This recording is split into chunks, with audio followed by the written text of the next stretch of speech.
So, the topic that we are going to discuss today is the global talent acquisition strategy. All right. So, I hope we all are ready for this topic because this is something very important when it comes to recruitment, when it comes to hiring, or in the modern terms, we call it talent acquisition as well. All right. So, first, let's start our discussion by asking ourselves this question. What is talent? Can anyone try to answer that question? You can put your responses in the chat box. How would you define talent? Is everyone that you hire in your company is talent? Or everyone who is available outside in the market for you to hire is talent? Is every job applicant to talent? So no response, yes or no? You can quickly answer. So I assume most of you will say, no, not everyone is a talent, isn't it? Not everyone is a talent. So then what is the definition of talent? What we are trying to acquire here? What is the definition of talent? Talent is, okay, I can see someone wants to comment on this. What is the definition of talent?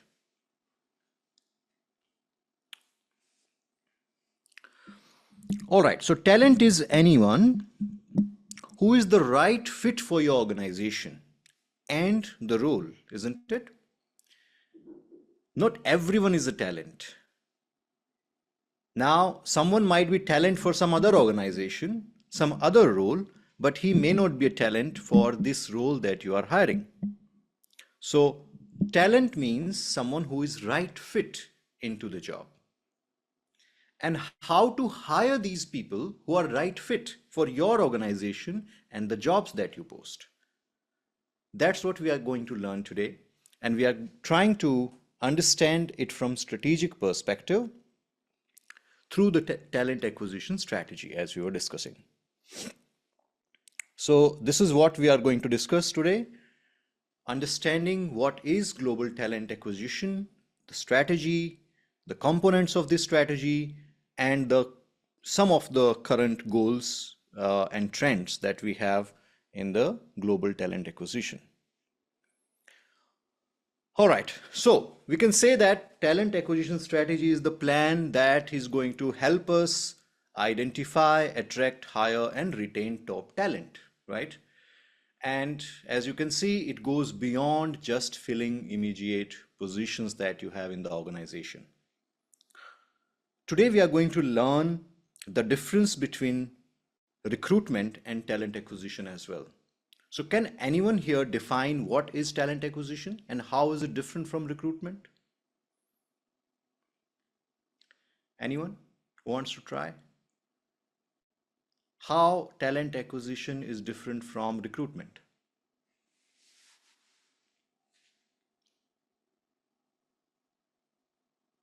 So if you want to understand that, what is talent acquisition strategy, you need to know this, no? What is talent acquisition and how is it different from recruitment?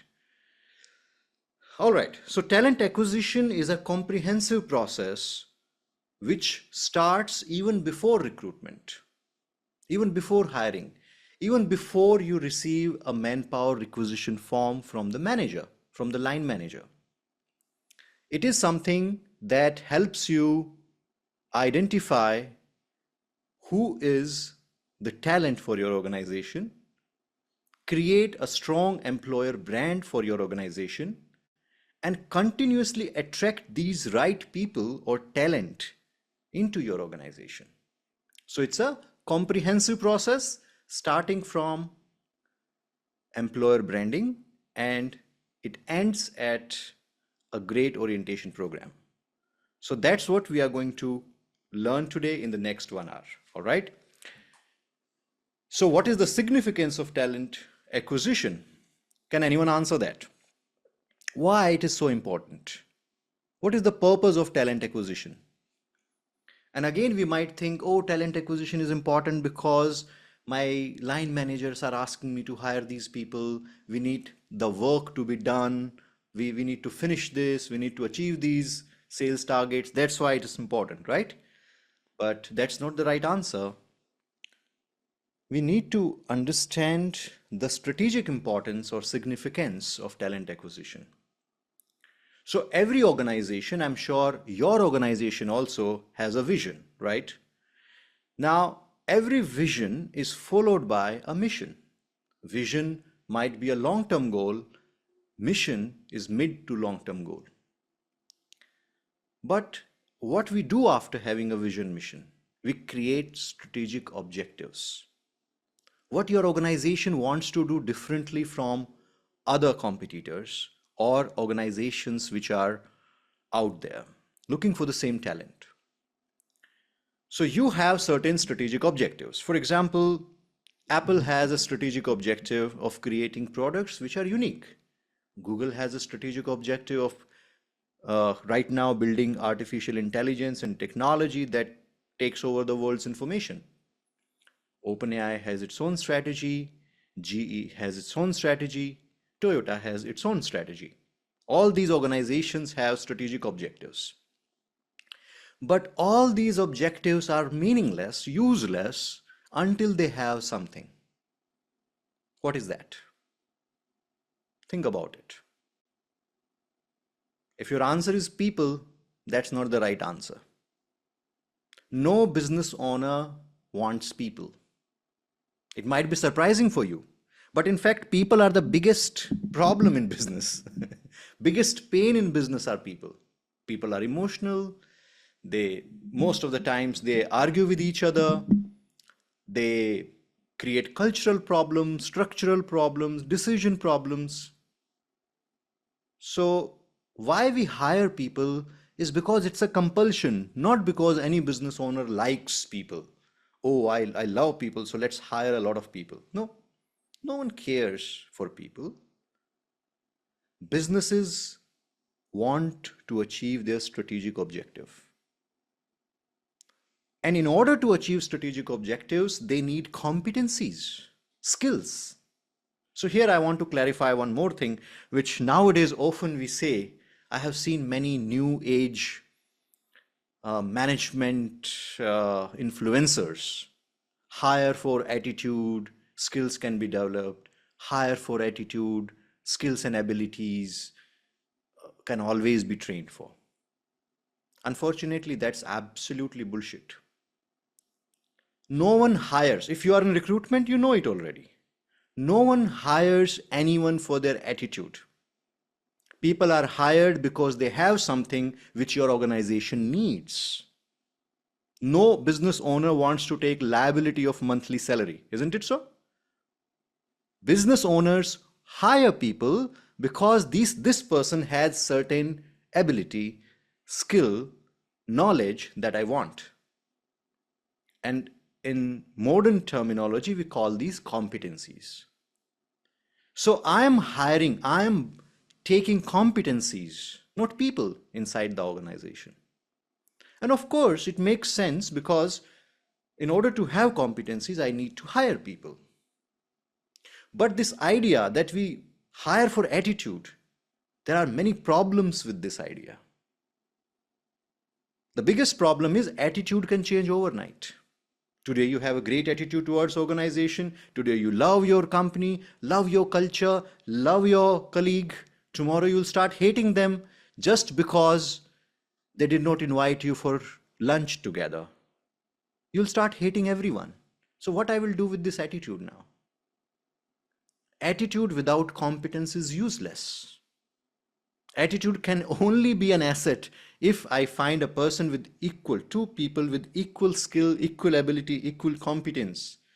Now I might give a little bit of edge to attitude, not more than that. So we hire people for competencies. That's why we need people. And that's why we are in the business of talent acquisition. That's why we need talent, we need people. I hope that's clear to everyone, because if that is clear, everything follows will make sense to you. Now, when we are defining the global talent acquisition, just a moment.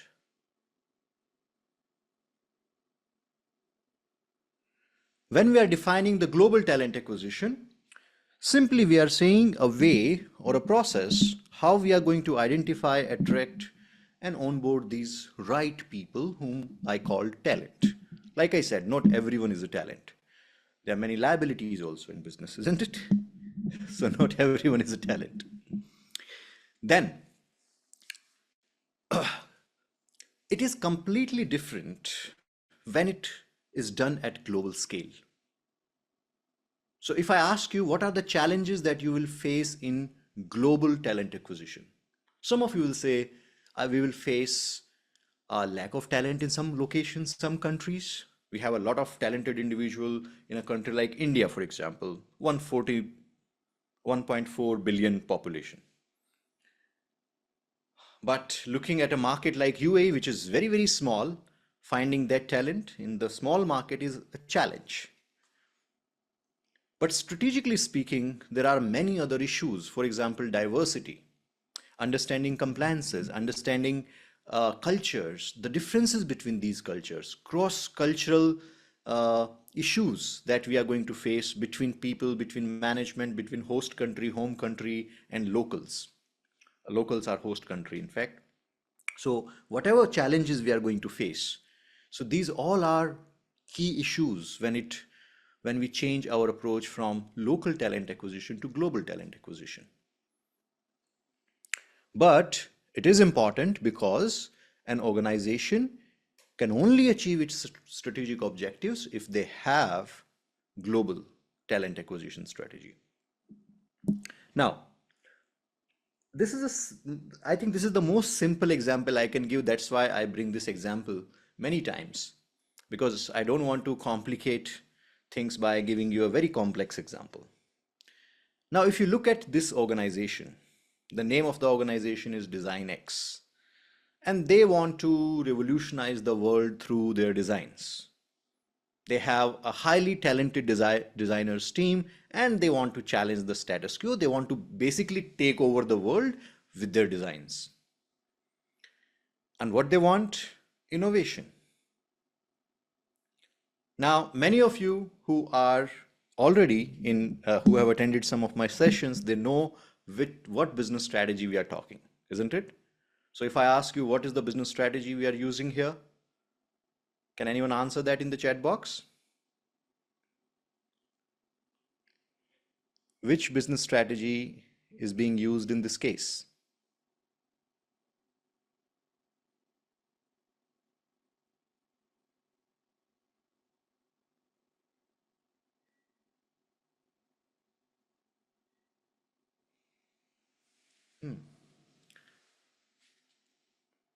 Focus or something else, Kanika? It's not focus.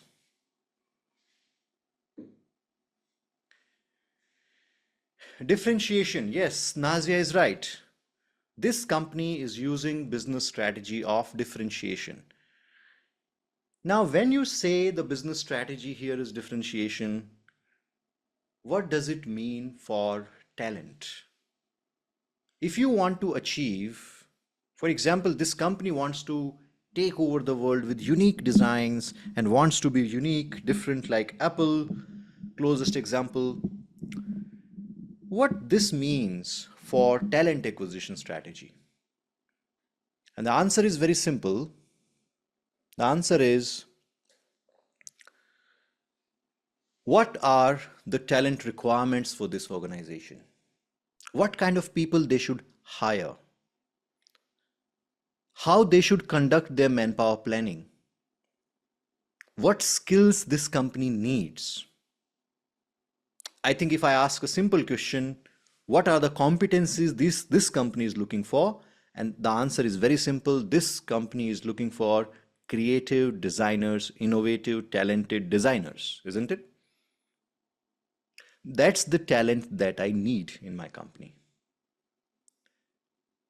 Also, someone who can be part of this culture. which is innovative, democratic, and entrepreneurial. I want someone who can work like this is my business. Now, when you are hiring these people, the next question is, if you know whom to hire, where to find them? You cannot hire these people simply by going on social media, posting a job on LinkedIn, and assume that all the creative, talented people will apply in your, you know, on your job posting. It is not going to happen. What you need, you may need to check employee referrals.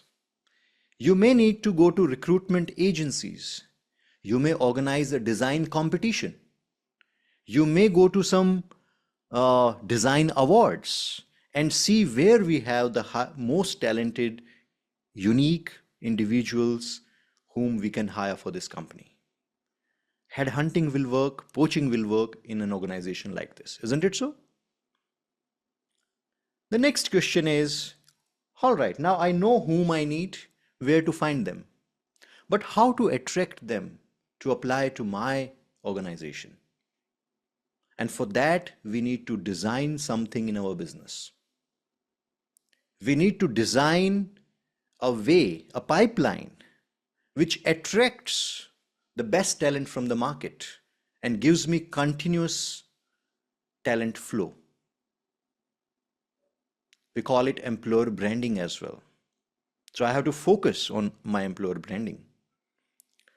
Next question is, once I invite these people to this talent pipeline, how to assess who is right, who is wrong for this company? That would be my assessment strategy. And then once they are in the company, how should I retain them? That's my retention strategy. So this is what we are trying to answer in the talent acquisition strategy. Now, these are three major dimensions when it comes to talent acquisition strategy. The first dimension is the talent itself. The people that you are hiring. So how many people you need? That you are going to decide with your workforce or manpower planning charts, manpower planning sheets, etc. Second, at talent level, you need to know what these jobs are. The job requirements, the job descriptions, specifications. In a nutshell, we are talking about job analysis. Then I need to conduct skill gap analysis. Currently, what skills I have in my organization, what competencies I have, and what other competencies I have to hire in this company. And fourth is the candidate experience. So I have to look from the perspective of employee once more, and then decide how employee or a job applicant is experiencing my organization. So these are the four things I need to do in order to execute the right talent acquisition strategy. Globally, I need to understand how many people globally I would require in different branches. In some places, the volume will be high. In some places, the volume will be low. What kind of jobs we have in different locations? The same job in two different countries would mean two completely different job profiles and hence job descriptions and specification. In one country, for example, in retail industry in UAE, you need a halal certification. In India, you don't need that in order to work in retail industry. Then you may have some DM certifications, Dubai municipality certifications. So that is important, essential for this industry, not everywhere. So understanding the jobs, the skill gap that we have, and the experience of the candidate across different geographies. And I'll come back to this, like what we can do. The second dimension are the markets. So the market or where you are working right now, like for example, the Middle East market, how you establish yourself as a preferred employer brand. And your fight in each market will be different. In the Middle East market, you might be competing with different type of employers. In USA, you might be competing with different type of employers. But you have to be consistent across if you want to become a global organization. Of course, there are other ways, but somewhere you have to be consistent with your employer branding. Compliances like we were discussing, the labor laws, the compliances of the country, the talent availability. In some markets, the talent availability is high, hence low efforts in recruitment. In some markets, talent availability is low, hence high efforts in getting the right talent. In global talent acquisition, it's very important to understand diversity and inclusion, how it affects your hiring process, how it affects the onboarding process, and how to design the right strategy, the right processes for these diverse manpower. And finally, the organization. So as an organization, what is your strategy? Like in this case that you just saw, Design X, they have a strategy of differentiation. We want unique people who think differently. So my organization strategy must be the source of my talent acquisition strategy. Isn't it so? If I do not honor that, all my talent acquisition effort is a waste of time. Sourcing the right people, assessing them, and retaining them in the organization. So these are some of the aspects of organization when it comes to talent acquisition. So we are going to discuss some of these, not everything, but some of these things in detail. So when you are going global,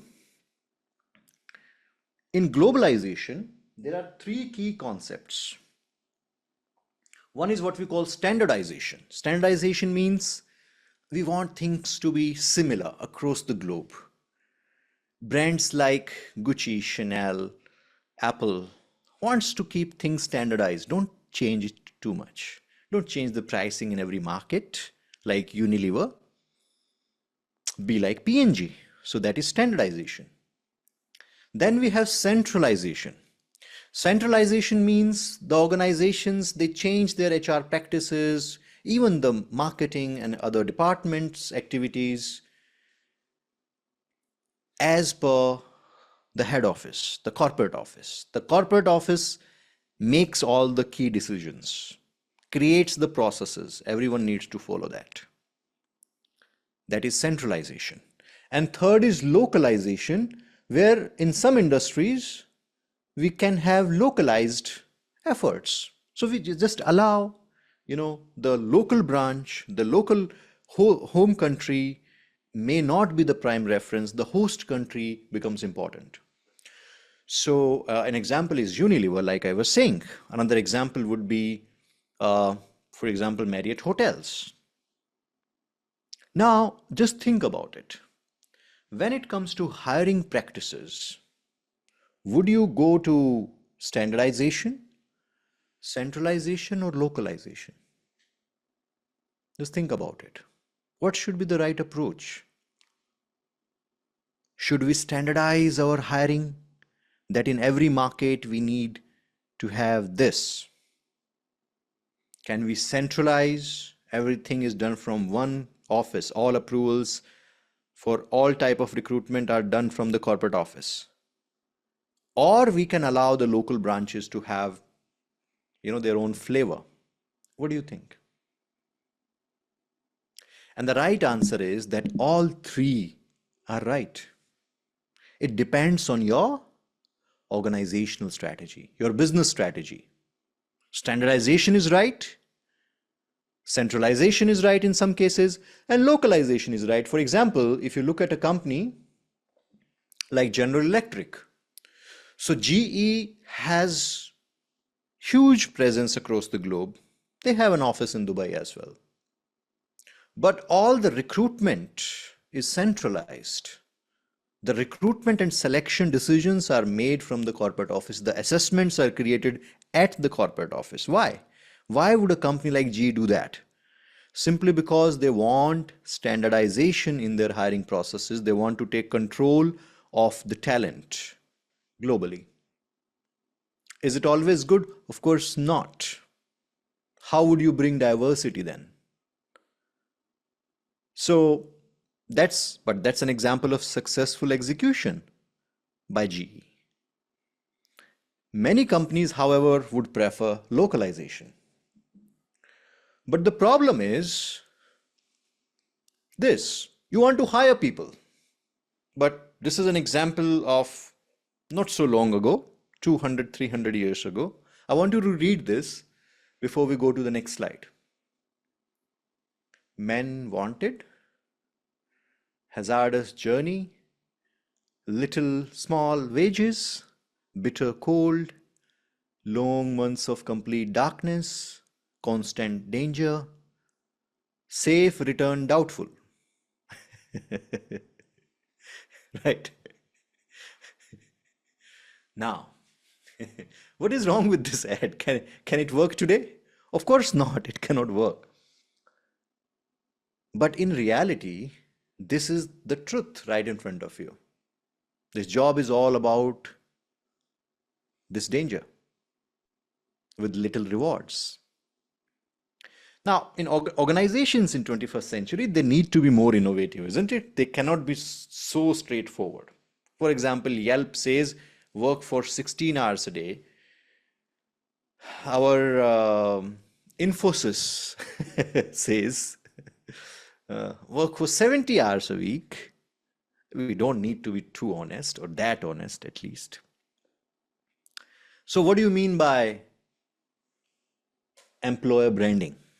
That's why employer branding is important. Otherwise, people may say anything about your organization and you will not have any counter to that. So that's why employer branding becomes important. So we need to create a positive image of the organization, a compelling image of the organization, and we need to provide them clear, consistent message. That's what SHRM says, not me. Encourage the best potential candidates, reinforce public's image of the company. Now, let's go slightly deeper in this. What is employer branding? So let's start with what is product branding. Can anyone here try to define branding? What is product branding? You can write in chat box if you want. What is product branding? Come on, I am assuming that all are HR professionals in this room. You should know something about marketing, no? So what is product branding?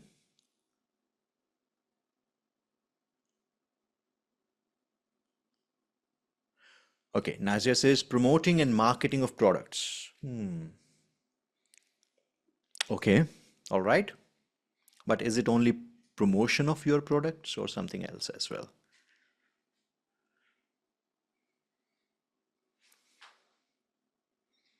In fact, there are many things, but you might have heard this almost like a cliche, the 4 Ps, right? What are these 4 Ps? Promotion, product, placement, pricing. What is the price? Where we are placing it? Who is my customer? What is the persona, buyer's persona? Promotion, how to promote it, and what product I'm selling. So these are the 4 most important things, right? Now let's look at employer branding and think about it, how employer branding is different from your product branding. How is it different from? Yes, very good answer, Shalomi. Creating an identity for the product in the market. Yes, that's the right answer. And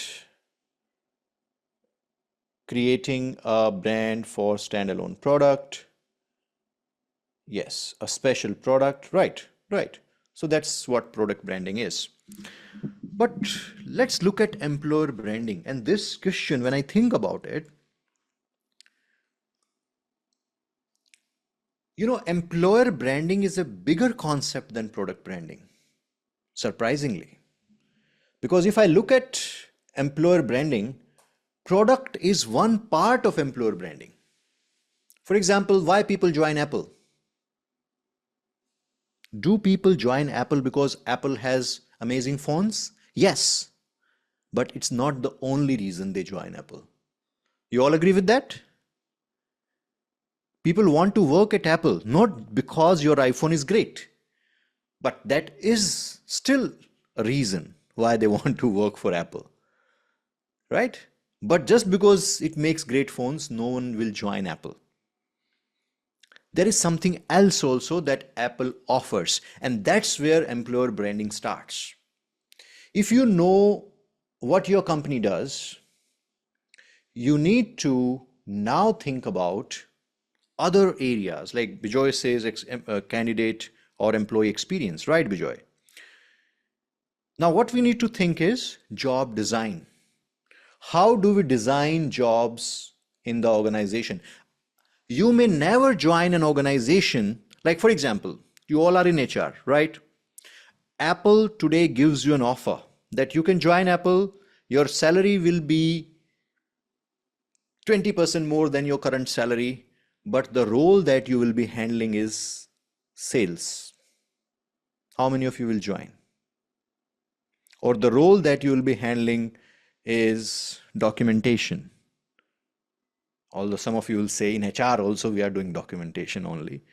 Okay, so let's leave that experience.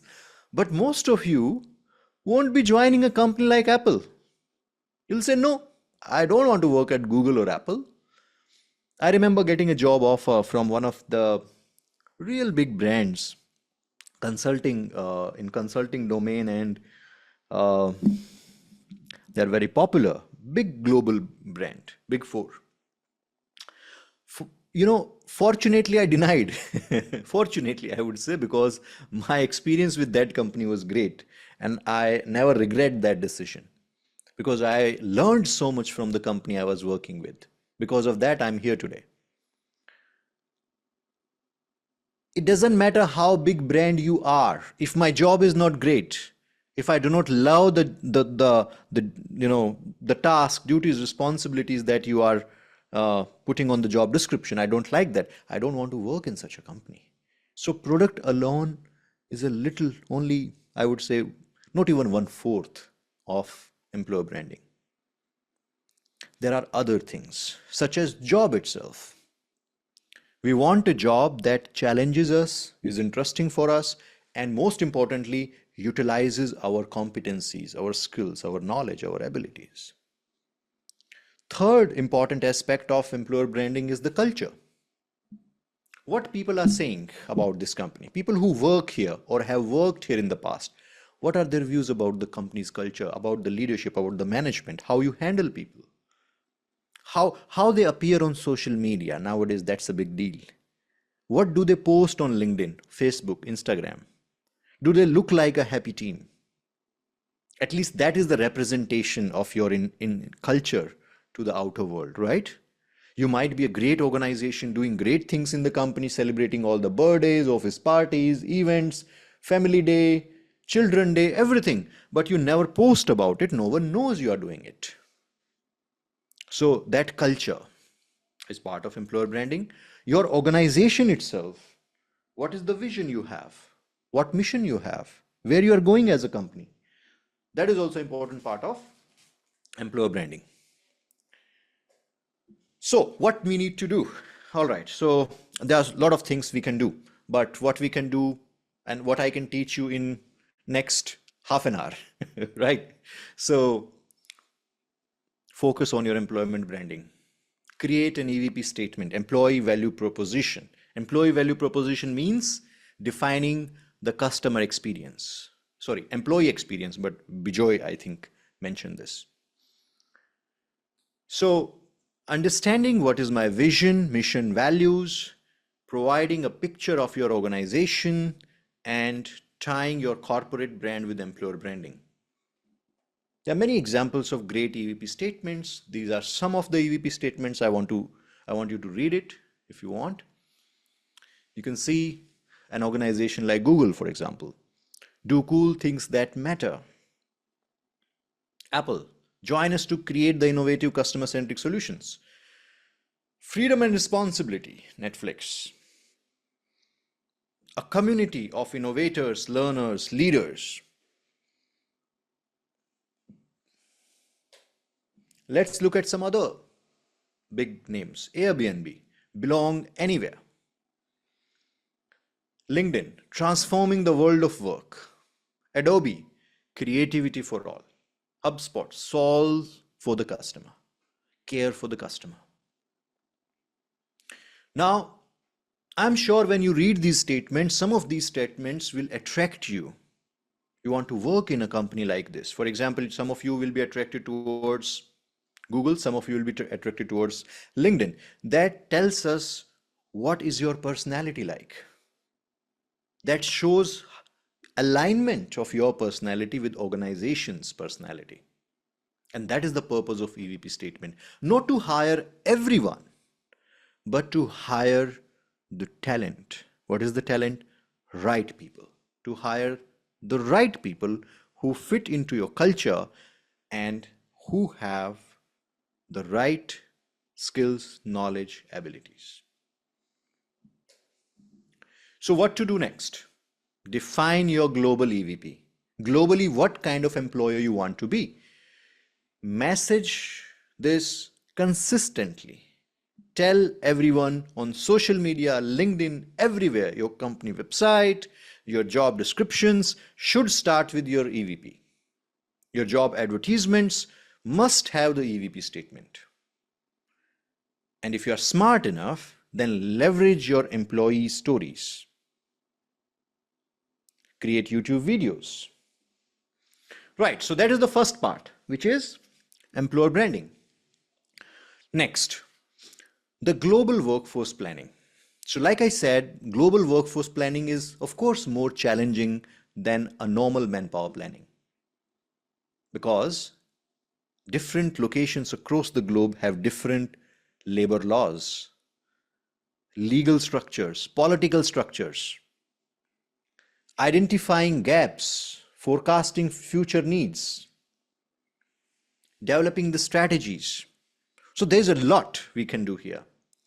But a pro tip would be to use technologies, use analytics, use predictive modeling. If you can't use any of these, use ChatGPT, because ChatGPT 4 is actually very good in predictive analytics, and you can use it as an analytical tool. Next comes, so we have understood how many people we are hiring in different locations we need to hire, compliances, challenges. Now, let's look at global sourcing and some recruitment marketing. So I'm sure you all are aware there are many channels available across the globe. When I came to Middle East, I found bait, I guess, yeah, was very popular here. Now in India, we never heard of it. In India, we know something which is big, much bigger than bait, which is called Naukri.com. One of the best job sites, if you ask me as a recruiter. I loved this website, job portal, not just a site, it's a portal. And to be honest, to be very honest, I have used LinkedIn as well. In terms of the tools that it has, it is even more powerful than LinkedIn. So in different locations, you are going to find different solutions like Naukri, Bait, Indeed. Indeed is one of the powerful ones which is all over the globe. So when you are looking at global sourcing, choose market-wise where you have the best platform available. There are many job sites which are popular in US, no one knows them here. Okay, so I can see many people are coming. Now I will stop taking them in, okay? This is my last, I think I'm allowing 1 or 2 more people. All right. So international job boards, social media, employee referrals, they're always there. But what you can do uniquely, which I think appeals in all locations, all geographies, is your marketing of your recruitment efforts. Create video job descriptions. Do content marketing. Share the life of your employees. How do they feel working in your organization? Run social media campaigns. You can have targeted ads. You can invite people to apply. It makes things very easy. And of course, maintain a pipeline that you are going to use every single time when you have a position open. Now, these are some of the recruitment methods here. I have listed advantages of each and disadvantages of each as well. So my formula is I go by the position. So if it is a senior level position, strategic position, then posting a job and expecting the best candidates to apply is not such a great idea. It's not a great plan. If you have highly strategic position, you better go out there, start headhunting, which doesn't mean shooting people, okay? I'm sure most of you know what is headhunting. If you know, someone can write in the chat box. Otherwise, I'll give that answer. You can, for senior level positions, you can use things like poaching and headhunting. For junior level positions, entry level positions, you can have a rather direct approach. You can go to job fairs, you can go to campuses, you can use social media, referrals, etc. Like you can see here, everything has an advantage and a disadvantage as well. So my favorite tool that I use, thanks to Dr. Armin Trost, amazing guy, and I had the pleasure to have a chat with him, and this is the exact thing we discussed, I remember. So such a simple thing, but very powerful. So there are two ways of looking at your talent requirements.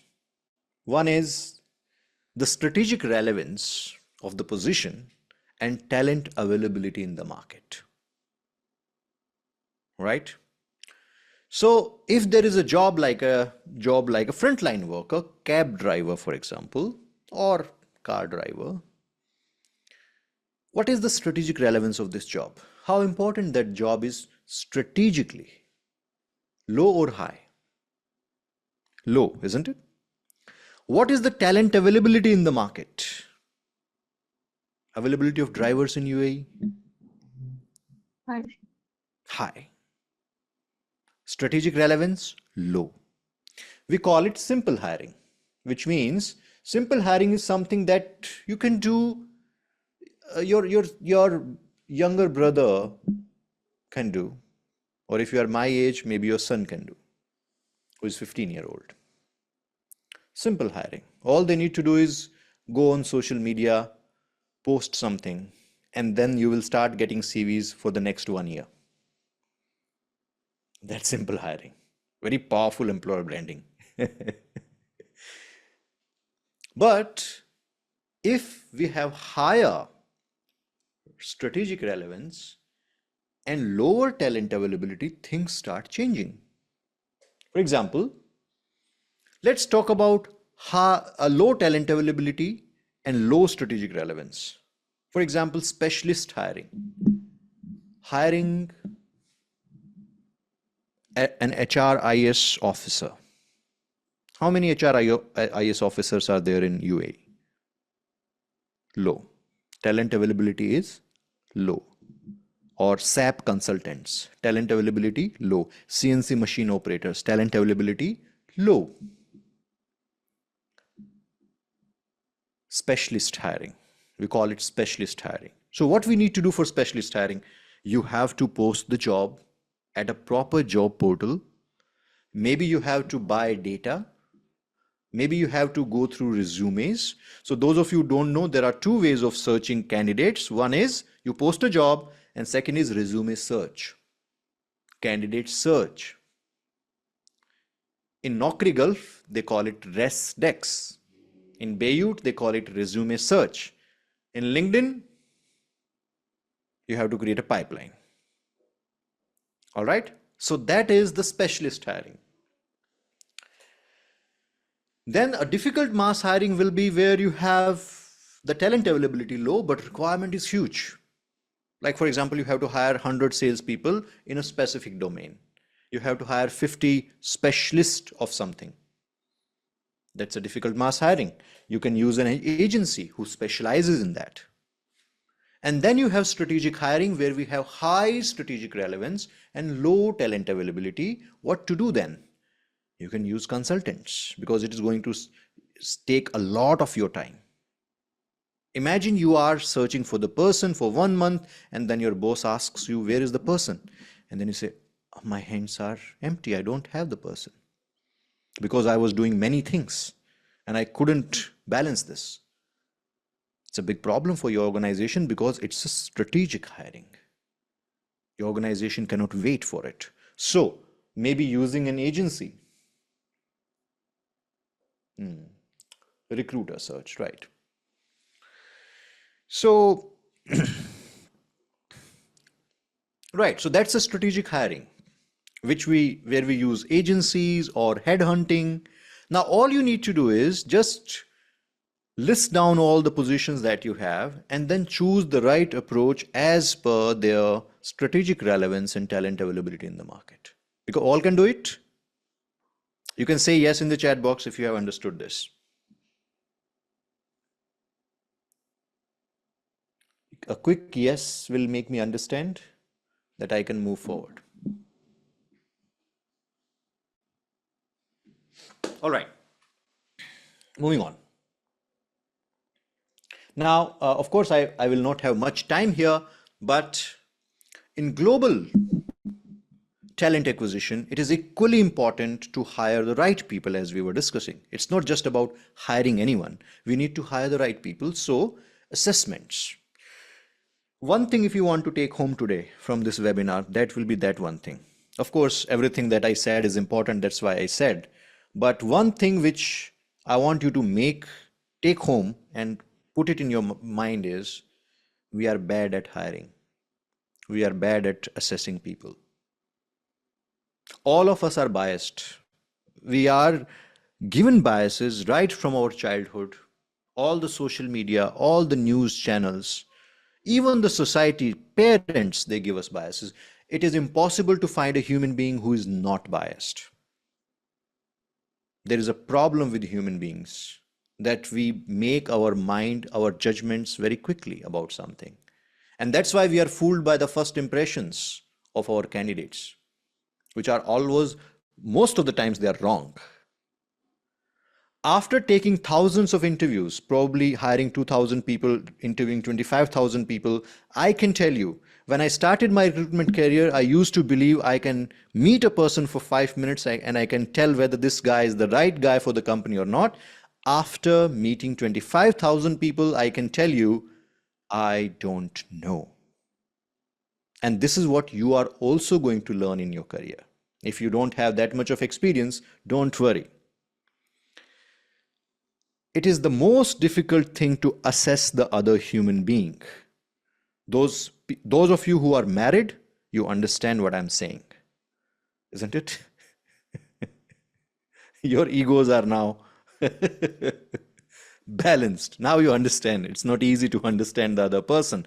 So assessment is the most challenging part in recruitment and often ignored. So what kind of assessments we can conduct? Cognitive assessment, personality test, skill-based assessments, interviews, different types of interviews, structured, behavioral, situational. We can use diversity, data analytics. But remember, we all have these biases. Many times when I ask people, what do you think about these things? Should we give importance?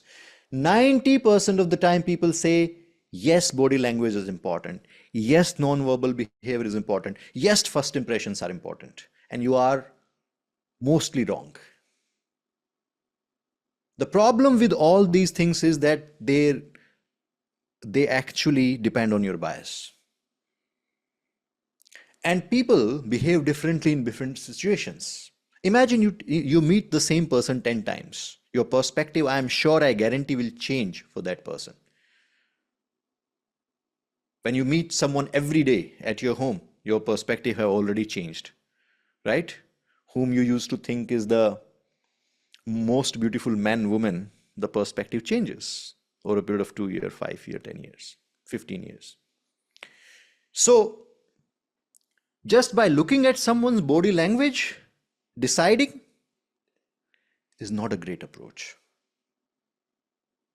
People behave differently in different situations. It depends how my morning was. That will change my afternoon, right? So people are very complex. Don't give too much importance to these things and do something which is more of a hard work. These things are easy. Oh, I looked at him. Oh, don't like him. Oh, he looks like he doesn't keep a beard. So, I like him. So you like a beard or no beard? The person says, no beard. Who keeps beard? Wow, good guy. He thinks like me. I already have bias towards him. Where you studied? Delhi University. Oh, wow. Which campus? Because I have studied in Delhi University. We all have these biases. Oh, you did the same course from Harvard, which I did. Wonderful. You think like me. Great guy. Bias. And these leads to confirmation biases where you are confirming my behavior or stereotyping. This, I don't even know this college, where this guy is coming from, right? And then we have other challenges, like biases are not just these three. We have all of these biases. I cannot explain all of this right now, but yes, there's contrast, similarity, halo, hone, anchoring, gender, intuition, ideal employee bias, negative emphasis, positive emphasis. So, meet people. It's very important. Meet people. Meet people in structured environment. Don't be foolish. Oh, we will use Chat GPT. We will use AI tool that will shortlist all my resume, all my candidates. So first, the candidate will have an interview with a robot or AI. Don't fall into that trap. Don't waste your organization's precious resources and money. I'm telling you, when humans even cannot assess other human beings, how can an AI assess a human being? Not possible. What AI does is just runs a program that you give to AI. That program is important, which we don't know. All the companies I have tried, and I challenge even today, show me a perfect hiring machine. It is not there. Why? Because there is no perfect recruiter in the world. And I don't think it will be ever, at least in the next 50, 100 years. So don't lose that human connect. Meet people face to face. Connect with them. Otherwise, the AI will be interviewing AI. Right? So if you want me to get interviewed from AI, then my AI version can do that. I know deep fake. I know how to make a copy of myself. It's not that difficult. And all these are different interviewing tools like sequential interview, situational interview, structured interview, etc. Of course, some of these things work better than others. But please make sure your interviewers are already trained. Tell them about the job role. Don't be foolish. Asking questions like, tell me something which is not related to job. Tell me something which is not there in the CV. You are just killing your time, filling your time with unnecessary questions. Write down the entire job description on the left side. I know it is difficult, but hiring is difficult. It's not easy. Who says it is easy? Only people who say hiring is easy, ignorant of the first level. I don't want to use a harsher word for them. But hiring is not easy. Assessing people is not easy. You have to put an effort. Write down the entire job information, job content, context, job requirements. At least there should be minimum 50 questions or 40 questions in every interview that you have.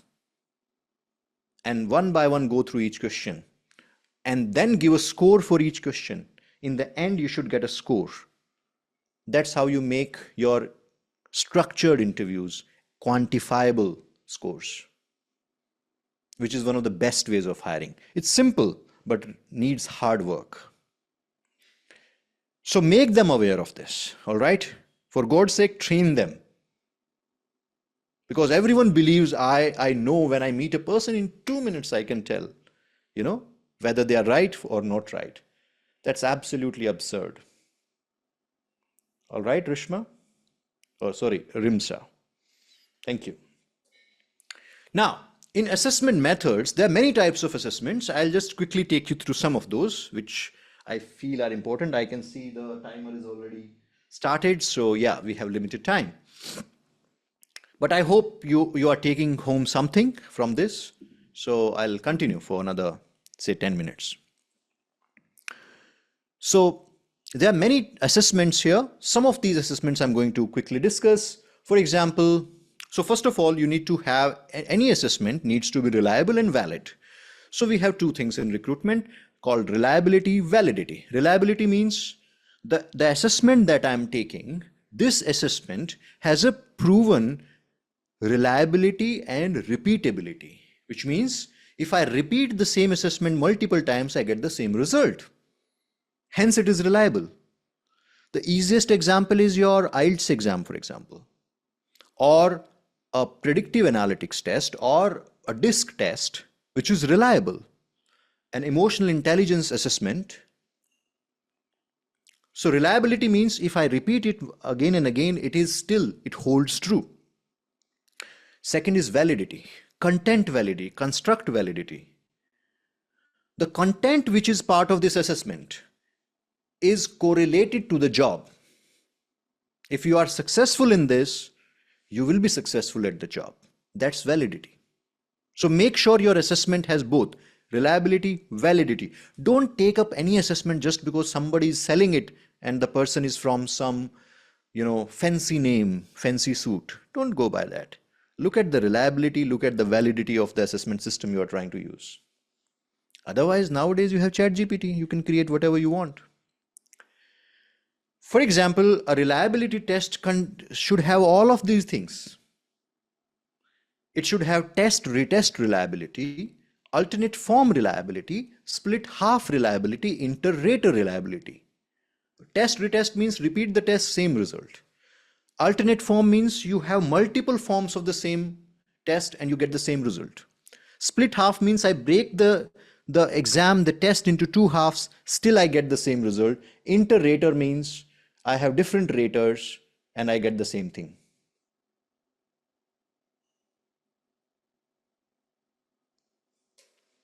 So let's look at some of the tests. For example, personality test. You can use any of these personality tests. There's Big Five, there's DISC, there's MBTI. They all have their strengths and weaknesses. So for me, what is more important is where to apply which one. So Big Five I apply in HR, counseling, research-oriented jobs, where the person needs to do a lot of research. I use DISC for leadership positions, managerial positions, where I want to know whether this person will be influential in the job or dominating. In operations, we might need warehouse, we might need logistics, we might need a dominating person. Not ultra dominating, but somewhat domination is needed. Dominance is needed. Whereas in HR job, I want someone influential. Similarly, MBTI can be used in career planning, team building, etc. So those of you who don't know what is MBTI, these are the 4 MBTI aspects. Cognitive ability test, surprisingly, is one of the best tools for hiring, and this is what we do in cognitive ability tests.